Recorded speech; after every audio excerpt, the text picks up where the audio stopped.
Hola a todos y bienvenidos a Biblioteca Resumida. Aquí encontrarás los mejores resúmenes de libros, perfectos para aquellos que aman la lectura, pero que no siempre tienen el tiempo para leer cada página.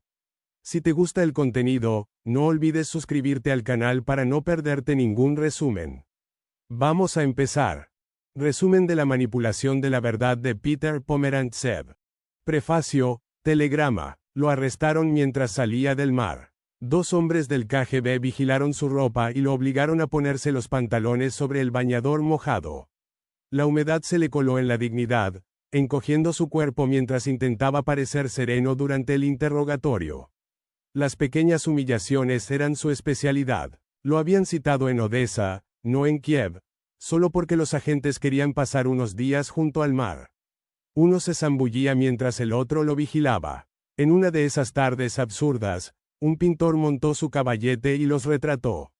Con humor seco, les dijo que él salía irreconocible, pero ellos estaban quedando, que ni pintados. Lo acusaban de distribuir literatura prohibida. Obras de Solzhenitsyn y Nabokov. Su caso apareció en Crónica de los Eventos Actuales, ese periódico clandestino tejido con cápsulas de polietileno tragadas y luego defecadas en campos de trabajo, mecanografiadas y reenviadas en secreto hasta llegar a Londres o Washington. La noticia era escueta. Los nombres de sus interrogadores, el rechazo a los cargos, la negativa a delatar amigos. El resto del tiempo lo pasaban resolviendo problemas de ajedrez. La burocracia soviética tenía incluso su propia forma de aburrirse. Se casó mientras duraban los interrogatorios. Su novia quedó embarazada. Vivían en un apartamento frente al parque, donde su suegro criaba canarios. A cada llamada, el miedo lo empujaba a quemar cartas y listas de detenidos. Las alas de los pájaros revoloteaban al ritmo de su paranoia. En las madrugadas encendía su radio Spidola, sintonizaba entre crujidos y silbidos hasta captar las palabras mágicas, aquí, Londres. Escuchaba detenidamente noticias sobre arrestos, escuchaba al futuro vibrar entre frecuencias. La represión lo rodeaba. A Grisa lo golpearon en un bosque. A Olga la encerraron con prostitutas. A Heli lo dejaron morir. Su suegra le enseñó un código secreto. Si las salchichas del paquete estaban cortadas de derecha a izquierda, significaba que su detención había sido denunciada al exterior. Si no, el mundo aún no lo sabía. Una madrugada, el timbre. ¿Quién es? La respuesta clásica. Telegrama. La humillación no fue la detención, sino haber creído el teatro.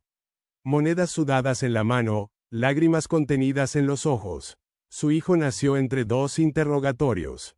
Querían llamarlo Piñas, lo llamaron Piotr. 40 años después, su hijo, el narrador, reflexiona desde Londres. Las luchas por la libertad de expresión parecen lejanas, aunque vivamos en una era de abundancia de información. Pero esa abundancia no trajo claridad, sino confusión. Lo que parecía liberador se convirtió en un nuevo tipo de opresión. Censura sin censores, represión sin tanques, guerras sin frentes. Lo que prometía debate, fragmentó. Lo que debía unir, separó. Como productor de televisión convertido en investigador, el autor se mueve entre revolucionarios de Twitter, troles, populistas y elfos digitales. Desde una torre hexagonal escribe informes sobre desinformación, fake news y guerras de la información, con la sensación de estar montado sobre un mundo líquido, donde conceptos como libertad, Europa, Occidente, se han vuelto cáscaras vacías. Las palabras pierden su sentido. La gente se descompone en datos, y los algoritmos nos conocen mejor que nuestras familias. Izquierda, derecha, liberal o conservador, ya no significan nada. En redes sociales, los viejos conocidos son extraños compartiendo teorías conspirativas. Como si nunca nos hubiéramos conocido realmente. Este libro es un viaje. A través del caos de Internet, de sus rincones húmedos donde los troles torturan, de los relatos que moldean nuestras sociedades. Es también una búsqueda en la historia familiar, porque los ideales de sus padres, leer, decir, pensar, han sido devorados por un sistema que disfraza su tiranía con memes, troles y bots. El viaje empieza en Filipinas y va hacia Finlandia. Después a América Latina y Europa. Luego a las infoguerras más asombrosas de la historia. Más tarde, el colapso de la idea de progreso. Luego, la lucha por el alma del pueblo. Finalmente, un salto al futuro, desde China hasta Chernivtsi. Pero también es un viaje hacia el pasado, hacia la radio clandestina, el samizdat, el sueño de la libertad. En el fondo, este libro trata de entender cómo nos definimos en un mundo donde todo se ha vuelto inestable y fluido. Una historia íntima y colectiva. Una exploración de los nuevos campos de batalla. La identidad, la narrativa, la verdad. Parte 1. Ciudades de troles. La libertad de expresión, que una vez se creyó invencible tras la caída del muro de Berlín, comienza a desdibujarse en un nuevo orden donde la censura ya no se impone desde el silencio, sino desde el ruido. En este paisaje enmarañado de sobreinformación, el control se disfraza de libertad. El autor, como explorador moderno de las guerras de la verdad, inicia su viaje en Filipinas, donde los troles no son solo figuras míticas, sino empleados con horarios, tareas y sueldos. Filipinas, una vez sofocada por la dictadura de Ferdinand Marcos, había prometido democracia. Sin embargo, en las sombras digitales se incubaba un nuevo tipo de tiranía. El hedor a pescado podrido de Manila parecía filtrarse también por los bordes de Internet. María Ressa, periodista de Rappler, se convirtió en una figura clave. Denunciaba las redes de desinformación que apuntalaban al gobierno de Rodrigo Duterte. Con amenazas de prisión, campañas de difamación y una guerra implacable en redes sociales, su vida se volvió el epicentro de una lucha entre la verdad y la mentira sistematizada. De Manila a San Petersburgo, el viaje continúa en otra granja, no de animales, sino de troles. Allí trabaja Lyudmila Savchuk, una periodista reconvertida en infiltrada. Lo que encuentra dentro es un ecosistema perfectamente estructurado. Cientos de jóvenes sentados ante computadoras, escribiendo comentarios con aparente espontaneidad, promoviendo narrativas diseñadas desde la oscuridad. Nadie usa su voz activa. Se dice, se publicó un post, se comentó tal artículo. Como si nadie fuera responsable. Lyudmila se mueve con sigilo. Oculta un pendrive bajo su melena rizada para capturar pruebas. Se siente sola, vigilada, pero insiste porque ha visto cómo la fábrica de troles de la ira, la agencia de investigación de Internet, no solo manipula opiniones, sino que deforma la realidad de millones. Las narrativas más peligrosas no son las más elaboradas, sino las que insinúan. Tras el asesinato de Boris Nemtsov, líder opositor en Rusia, los troles se activan con precisión militar. ¿Fueron los ucranianos? ¿Los chechenos? ¿La CIA? ¿Y si fue su amante? La verdad queda ahogada en un mar de posibilidades. Los vínculos conducen a Yevgeny Prigozhin, empresario cercano a Putin, proveedor del Kremlin y comandante de mercenarios. La granja no actúa por sí sola. Es una célula dentro de una red de influencia. Lyudmila, tras 2 meses y medio de infiltración, decide rebelarse. Filtra su material. Al día siguiente, en venganza, comienzan las difamaciones. La acusan de ser desviada sexual, espía, traidora. Su familia recibe amenazas de muerte. En México, el periodista Alberto relata su experiencia con otro tipo de guerra. Las redes sociales se han vuelto armas que simulan consensos, avivan la violencia y separan a las personas de su propia realidad. La manipulación no requiere de censura directa. Basta con simular que la mayoría piensa de cierta forma para que los individuos modifiquen su conducta. Así funciona el consenso fabricado. Mientras tanto, en Londres, Rashad, un joven británico bangladesí, se debate entre la pertenencia y la fe. Siente que no encaja ni en la Inglaterra secular ni en el país de origen de sus padres. En los textos del ISP encuentra una promesa. La de un Estado islámico donde todo tiene sentido, donde cada aspecto de la vida está regulado por una epistemología que rechaza el relativismo occidental. Internet le ofrece una comunidad, una estructura, una identidad. La red moldea su visión del mundo con la precisión de una doctrina. Las fronteras ya no son físicas, son narrativas. El autor describe cómo un mapa real ha sido sustituido por un mapa de flujos informativos. En estos nuevos cartogramas, un troll en Filipinas puede influir en elecciones en Estados Unidos. Un meme de anime puede respaldar a la ultraderecha alemana. un activista en Escocia da instrucciones a manifestantes en Estambul. Todo se entrelaza, todo se distorsiona, la manipulación ya no es una operación encubierta. Es pública, celebrada, viral. El viejo modelo de censura, cerrar periódicos, prohibir libros, ha sido reemplazado por una sobrecarga deliberada de versiones. El objetivo ya no es silenciar, sino confundir. En este nuevo escenario, la verdad no muere, se diluye. Parte 2. Democracias desnortadas. Años atrás, los disidentes de la URSS jamás imaginaron que un día las masas derribarían dictaduras no solo en Moscú, sino en rincones tan dispares como Manila o Ciudad del Cabo. El lenguaje de la resistencia, de los derechos civiles, de la democracia, había ganado batallas. Pero algo cambió. Los opresores aprendieron a hablar el idioma de los oprimidos. Comenzaron a imitar sus gestos, sus símbolos, sus narrativas. Ya no era necesario reprimir. Bastaba con apropiarse del relato y vaciarlo desde adentro. SRDA Popović, ex líder del movimiento Otpor en Serbia, se ha convertido en un entrenador global de la desobediencia civil. Pero su trabajo se ha vuelto más difícil. Un día recibe una llamada. Será acusado de agente de la CIA en la prensa turca. La noticia, sin pruebas, se replica en medios serbios, luego en rusos, y finalmente se instala como verdad en un tabloide europeo. Las campañas de desprestigio son transnacionales. El objetivo ya no es desmentirlo todo, sino contaminarlo todo. En sus oficinas en Belgrado, rodeado de hormigón, SRDJA intenta enseñar a las nuevas generaciones cómo defender las democracias que antes se daban por garantizadas.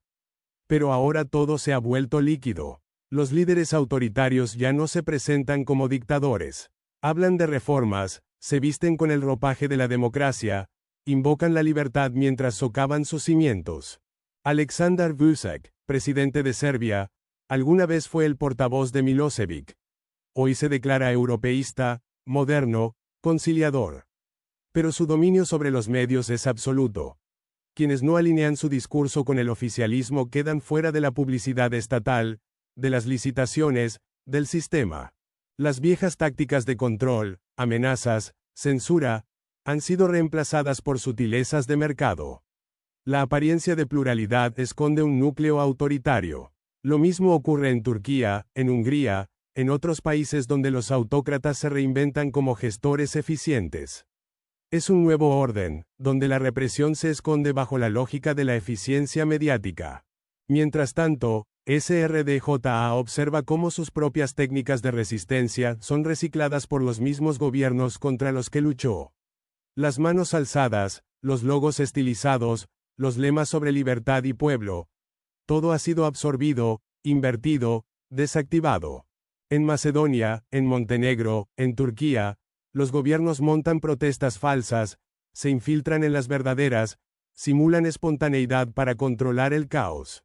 Los movimientos sociales ya no pueden confiar en los símbolos que antes los guiaban. Y SRDJA lo sabe. Por eso, más que enseñar a derrocar dictadores, ahora enseña a resistir la desorientación. A sostener una idea clara de comunidad, de propósito. Pero incluso eso se vuelve complejo cuando los autócratas dominan múltiples lenguajes culturales. Putin, desde sus inicios, supo mezclar la nostalgia soviética con la farándula occidental. Una mezcla letal de pasado autoritario y espectáculo moderno. En América Latina, la situación es similar. Campañas digitales coordinadas buscan desmovilizar a los ciudadanos. En México, los bots pro gobierno invaden hashtags activistas. El objetivo no es debatir, sino saturar. En Brasil, Bolsonaro adopta la estética de los rebeldes mientras impone un régimen reaccionario. En cada rincón, las democracias tambalean, no por asalto directo, sino por agotamiento simbólico.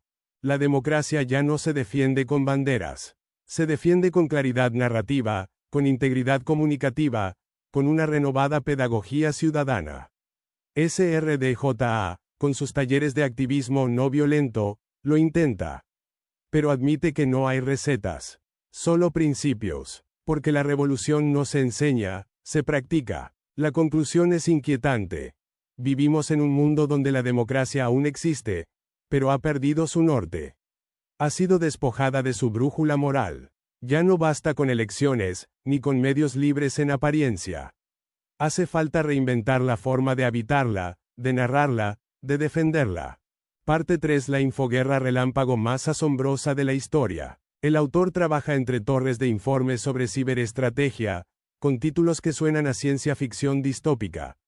La manguera de falsedades del Kremlin, la línea Maginot digital, la artillería de la información. En medio del caos documental, descubre un manual ruso titulado Operaciones de Guerra de la Información Psicológica. No es una sátira. Se vende en línea, dirigido a funcionarios y estudiantes, y enseña a manipular conciencias como si fuera una ciencia exacta. Las armas de esta guerra no son visibles. Como la radiación, penetran sin ser notadas, dejando al cuerpo social sin defensas activadas. La lógica que subyace en estas guerras de la información es total. No se trata solo de manipular medios o lanzar campañas en redes. Es una cosmovisión que reemplaza el enfrentamiento militar por la disolución del enemigo desde dentro. Un contagio lento y silencioso. Los ideólogos del Kremlin no creen que la URSS cayera por errores económicos. Fue, dicen, Operación Perestroika. Un sabotaje mental mediante ideas occidentales, libertad, mercado, derechos, inoculadas como virus. Hoy, la respuesta rusa es lanzar sus propios virus. Mensajes ambiguos, relatos paralelos, narrativas que fragmentan. En Ucrania, esa teoría se convierte en praxis. La revolución del Maidán en 2013 estalla cuando el presidente Yanukovych, presionado por Putin, renuncia a firmar el acuerdo con la Unión Europea. La policía ataca a estudiantes pacíficos y el país estalla. Lo llaman Euromaidán o la Revolución de la Dignidad. Tatiana, una joven ucraniana que nunca pensó en empuñar un arma, se convierte en operadora de una página clave de la resistencia. Hromadske Sector. Desde el piso de su padre, en pijama, pulsa teclas que movilizan a miles. Publica imágenes virales. Un hombre tocando el piano frente a antidisturbios. Manifestantes tendiendo espejos a la policía. Es una guerra simbólica, de imágenes. La munición son likes, los frentes son hashtags. Mientras la revuelta toma forma, los troles del Kremlin atacan con campañas que acusan a los manifestantes de ser neonazis.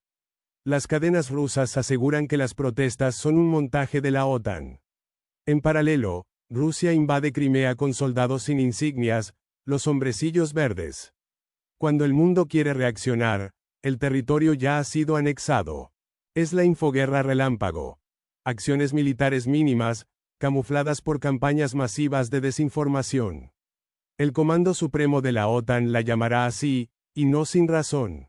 El Donbass se convierte en un laboratorio de esta guerra híbrida. Tatiana, junto a miles, intenta resistir mientras el Kremlin despliega tanques por un lado y memes por otro. Babar Aliyev, en Severodonetsk, se ve forzado a retomar las armas. Antes había jurado no volver a matar, pero la ciudad está bajo asedio de rumores. Que el sector derecho quiere derribar la estatua de Lenin, que los ucranianos asesinan rusoparlantes. La guerra no necesita pruebas, solo necesita percepción. La verdad, aquí, se convierte en campo minado. El autor acompaña a una brigada en Kharkiv. Los soldados, luego de patrullar, se lanzan al río en ropa interior, tratando de sentir, al menos por unos minutos, que aún son humanos. En medio del baño, suena el teléfono, bombardeo en tierra de nadie. Han acordado un alto el fuego, pero los separatistas disparan encima de los electricistas. Si responden, parecerán agresores. No respondan, ordena el Kombrig mientras se viste apresurado. Es una provocación para chupar cámara. Esa noche, bajo las estrellas, beben coñac casero y escuchan los proyectiles cruzar el cielo. Entre cometas y drones, los soldados parecen atrapados en un universo narrativo donde ya no hay distinción entre lo real y lo representado. La guerra, dicen, ya no es por el control del territorio. Es por el control del relato. El conflicto en Ucrania muestra el nuevo paradigma. Ya no hay línea entre paz y guerra, entre civil y militar, entre actor y espectador. La información ya no acompaña a la guerra. Es la guerra. Los gobiernos ya no combaten por tierra, sino por percepción. El Kremlin logra que incluso los hechos más atroces, como el derribo del avión MH17, se diluyan en un mar de hipótesis conspirativas. La duda se convierte en escudo. La verdad, en una víctima más. El autor termina con una pregunta inquietante. ¿Cómo se gana una guerra de la información si, al aceptarla como tal, ya se ha caído en la trampa? La lógica bélica impone sus reglas. Al nombrarla, se legitima. Es el dilema de quien intenta desenmascarar al ilusionista sin reforzar el hechizo. La respuesta aún no está clara, pero la urgencia de plantearla crece. Parte 4. Datos blandos. Durante la Glasnost, creímos que la verdad nos haría libres, que bastaba con mostrar los hechos para desmontar las mentiras del poder. Pero algo ha salido terriblemente mal. Hoy, tenemos más acceso a información que nunca, pero esa información ha perdido su fuerza. Lo inquietante no es que los líderes políticos mientan, eso siempre ha existido, sino que lo hagan abiertamente, con cinismo, como si la mentira fuese en sí misma una forma de poder. Putin sonríe en televisión y niega la presencia de soldados rusos en Crimea, cuando el mundo entero sabe que están allí. Días después lo admite sin rubor. Lo relevante no es qué dijo, sino que los hechos le dan igual. En Estados Unidos, Trump se convierte en ícono de esta lógica. PolitiFact demuestra que más del 70% de sus declaraciones son falsas, pero eso no lo perjudica. Al contrario, su desparpajo al mentir se convierte en atractivo. El mundo entra en una era donde los hechos ya no son una base para el debate, sino un obstáculo para el espectáculo. Desde su oficina frente a la antigua sede de la BBC, el autor observa cómo las instituciones que una vez defendieron la verdad ahora luchan por sobrevivir. El edificio, que fue símbolo del periodismo de servicio público, está hoy ocupado por una universidad. La nueva sede de la BBC parece un acordeón de vidrio comprimido, donde los periodistas se apiñan como si la arquitectura reflejara la crisis de su misión. Al mismo tiempo, una figura inquietante emerge. Nigel Oakes, el inventor de la persuasión conductual masiva, pionero de lo que luego sería Cambridge Analytica. Su sueño era crear el arma definitiva de influencia, y lo logró. En museos y conferencias se exhiben sus ideas como ejemplos del futuro de la comunicación. Él lo dice sin pudor, no tiene moral, solo eficacia. El marketing político se convierte en ciencia conductual. ¿Quieres que alguien vote contra sus propios intereses? Estúdialo, segméntalo, actívalo emocionalmente. En esta lógica, los hechos no son útiles. Estorban. La política se vuelve pura emoción. El autor explora cómo incluso los datos personales, nuestras búsquedas, hábitos, compras, no nos definen, sino que son usados contra nosotros. Cuando alguien intenta rastrear su huella digital esperando encontrar una identidad, solo descubre fragmentos rotos, retazos que pueden ensamblarse para vendernos algo o inducirnos a votar de determinada forma. Las redes sociales, con su promesa de conexión, se convierten en instrumentos de disolución del yo. El narcisismo se vuelve algoritmo, y la opinión se confunde con identidad. Cuanto más gritas, más existes. La viralidad reemplaza al argumento. Los viejos vectores que definían el conocimiento, libros, medios, académicos, colapsan. Quedan ecos, y en medio del ruido, una sensación de vértigo. Ya no sé qué es verdad. La crisis es profunda, es epistémica. ¿Qué es un hecho? ¿Quién lo certifica? ¿Qué pasa cuando ya nadie confía en nadie? Incluso los medios que antes eran referencia, la BBC, The New York Times, Le Monde, son acusados de parcialidad. No hay terreno común. El autor reflexiona sobre la nostalgia. En la posguerra, el mundo miraba hacia adelante. La Guerra Fría ofrecía una narrativa lineal. Occidente avanzaba hacia la libertad, Oriente se liberaría. Pero tras el colapso financiero de 2008, esa idea de futuro se desplomó. Sin futuro, ¿qué sentido tienen los hechos? ¿Para qué creer en la ciencia, en el periodismo, en la política, si lo único que nos prometen es que nuestros hijos vivirán peor que nosotros? Surge entonces el atractivo de líderes como Trump, Bolsonaro o Putin. No porque propongan un proyecto claro, sino porque nos liberan del peso de los hechos. Nos permiten gritar, desahogarnos, sentir que el caos tiene sentido. La rabia sustituye al argumento. La ironía reemplaza al compromiso. La nostalgia se convierte en la emoción política dominante. Los populismos prometen recuperar una grandeza perdida. Make America Great Again. Volvamos al imperio ruso. Recuperemos la soberanía. Pero esa nostalgia no tiene contenido. Es pura emoción.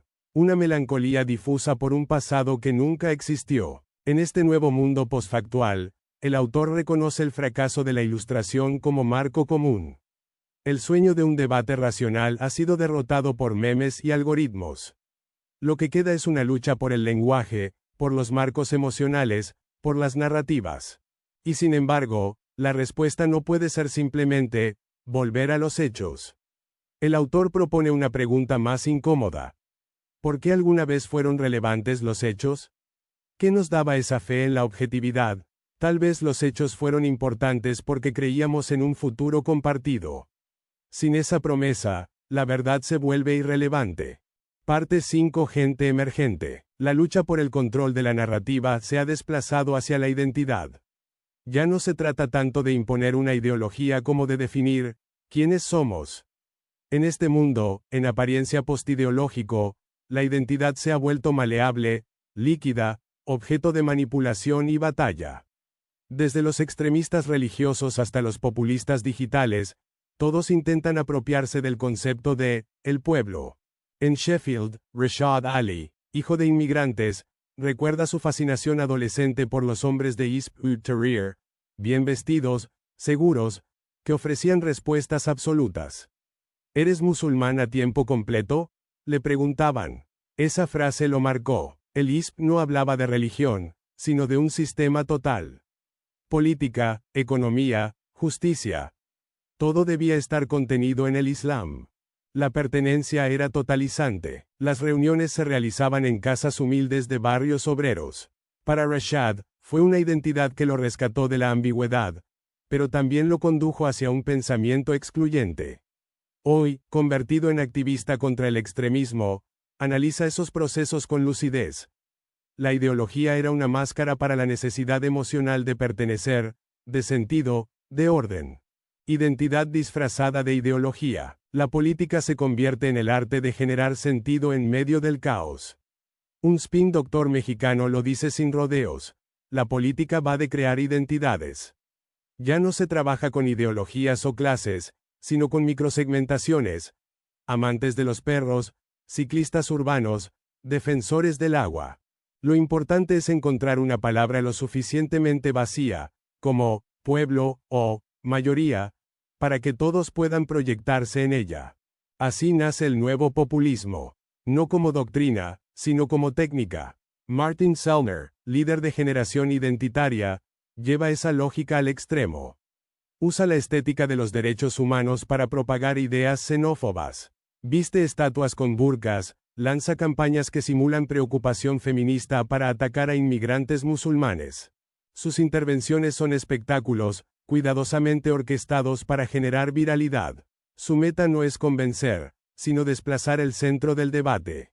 El autor regresa mentalmente a Moscú, donde trabajó en televisión durante la década de 2000. Todo era una mascarada, un constante juego de signos sin anclaje. Gleb Pavlovsky, asesor de Putin, lo confesaba. Inventamos que Putin tenía mayoría, y se hizo realidad. El poder ya no necesita existir, basta con representarlo. La política se convierte en Theatrum Mundi. Lo simbólico sustituye a lo real. En México, Alberto, activista digital, analiza los flujos de conversación como si fueran mapas de galaxias. Descubre que ciertos términos, como dignidad, justicia, generan capilaridad, tejen redes densas entre usuarios. Cuando esos términos se dispersan, nacen protestas. Él no ve gente, ve nodos, enlaces, patrones. Una bola palpitante de luz en la pantalla que representa la movilización por los 43 estudiantes de Ayotzinapa. Pero de pronto, en el gráfico, aparecen figuras oscuras. Bots y cyborg que atacan las redes de conexión y disuelven la bola luminosa. La emoción colectiva es saboteada por operaciones digitales. La solidaridad es frágil. La pertenencia puede ser simulada y destruida en segundos. La política de la identidad, una vez herramienta de liberación, se vuelve ahora campo de batalla. Las nuevas tecnologías no crean cohesión, sino que amplifican fragmentos. Todos quieren ser únicos, diferentes, especiales. Pero esa diversidad se convierte en individualismo atomizado. El populismo emergente, entonces, no une. Solo simula unión. El pueblo, no existe. Es una ficción útil para agrupar intereses inconexos bajo una bandera emotiva. Y, cuando se apaga la emoción, se disuelve la construcción. Pomerantsev concluye que tal vez Rusia haya sido el primer laboratorio de esta mutación. Allí, el poder siempre fue simbólico, escénico, narrativo. Ahora el resto del mundo se acerca a ese modelo. Ya no hay verdades compartidas. Solo relatos en competencia. Y la pregunta urgente no es cómo combatir las mentiras, sino cómo construir una identidad que no dependa del espectáculo. Parte 6. El futuro empieza aquí. Nigel Oakes, el hombre que soñó con la herramienta definitiva de persuasión masiva, entra al Museo Victoria y Albert en Londres. Allí, una vitrina lo hace temblar. Contiene una exhibición dedicada a Cambridge Analytica. Esa empresa, derivada directa de su proyecto original, SCL, Strategic Communication Laboratories, es presentada como ejemplo de lo que viene. Su ritmo cardíaco se acelera, sale a tomar aire, y de pronto lo comprende. Lo que otros ven como una distopía, él lo ve como su legado. Cambridge Analytica había recopilado miles de puntos de datos de cada votante. Decían poder inferir los deseos más íntimos de una persona y manipular su intención de voto. Lo probaron en África, Asia, América Latina. Lo perfeccionaron en Estados Unidos con Donald Trump.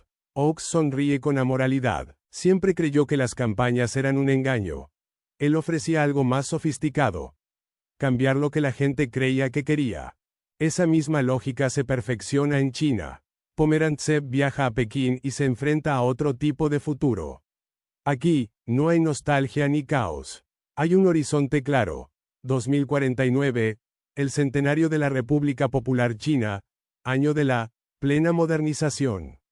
Todo el aparato cultural y político se ordena hacia esa meta. Pekín se presenta como una ciudad de ciencia ficción. Edificios inteligentes, videovigilancia total, redes sociales controladas. El progreso no es una ilusión.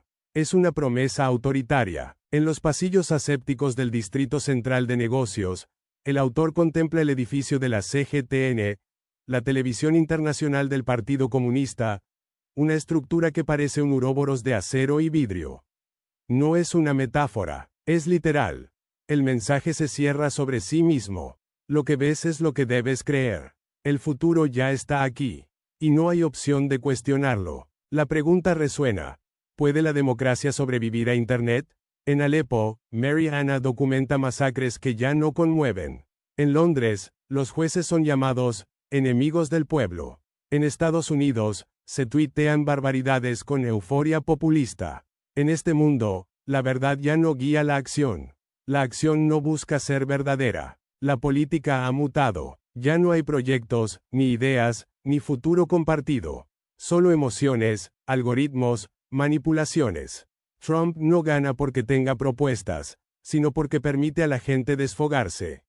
La democracia se convierte en catarsis. No se vota para cambiar el mundo, sino para expresar rabia, miedo, pertenencia.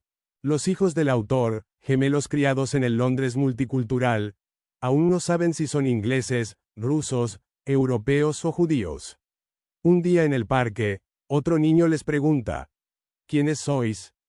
Tras pensar un instante, gritan al unísono, soy Superman. El otro responde, y yo soy Batman. Y ahí está, quizás, una pista. En un mundo donde las identidades tradicionales se derrumban, tal vez solo quede el juego, la imaginación, el relato. Chernivtsi, la ciudad natal del padre del autor, aparece como símbolo final. Fue turca, austrohúngara, soviética, ucraniana. Llevó muchos nombres, albergó muchas lenguas. Su identidad nunca fue fija. Fue mestiza, polifónica, ambigua. En esa ambigüedad, Igor encontró libertad. La conclusión no es desesperada, pero sí cruda. Si el mundo se ha vuelto líquido, fragmentado, sin hechos firmes ni identidades estables, no queda más que aceptar esa incertidumbre y buscar sentido en las colisiones. Las historias aún pueden unir. Las palabras aún pueden sanar. Pero habrá que reaprender a usarlas, a compartirlas. Y quizás, como soñaba Igor en sus últimos días, la radio aún pueda fusionar el alma de la humanidad, aunque solo sea por un instante. Un zángano cualquiera graba una voz, y esa voz, gracias a la física, vivirá para siempre. Y hasta aquí el resumen de hoy en Biblioteca Resumida. Espero que te haya gustado y que te animes a leer el libro completo. Si te pareció útil o interesante, no dudes en darle un pulgar arriba, eso nos ayuda muchísimo. También te invito a suscribirte al canal para que no te pierdas los próximos resúmenes. Gracias por vernos y hasta el próximo libro.